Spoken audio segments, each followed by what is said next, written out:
தமிழகமெங்கும் கிளைகள் கொண்ட Annamal institute of hotel management and hospital management படிப்பில் சேர்வதற்கான அட்மிஷன் நடைபெறுகிறது. காவல் நிலைய உயிரிழந்த சிவகங்கை ஆகாஷின் உடலை பெற்றுக்கொள்ள வேண்டும் என மதுரை அமர்வு உத்தரவிட்டுள்ளது. சிவகங்கை மாவட்டம் மானாமதுரை காவல் நிலையத்தில் உயிரிழந்ததாக கூறப்படும் ஆகாஷின் மரணம் தொடர்பான வழக்கு உயர்நீதிமன்ற மதுரை அமர்வில் விசாரணைக்கு வந்தது.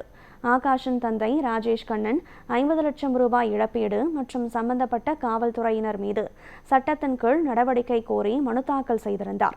வழக்கை விசாரித்த நீதிபதி விக்டோரியா கௌரி மனுதாரரின் கோரிக்கைகள் நிறைவேற்றப்பட்டுள்ளதாக குறிப்பிட்டு 100 நாட்களாக உடலை பெறாமல் இருப்பது ஏற்கத்தக்கதல்ல என்றார். ஆகாஷின் பெற்றோர் உடலை பெற்றுக்கொள்ள வேண்டும், தவறினால் காவல்துறையே உரிய மரியாதையுடன் உடலை அடக்கம் செய்யும் என உத்தரவிட்டார்.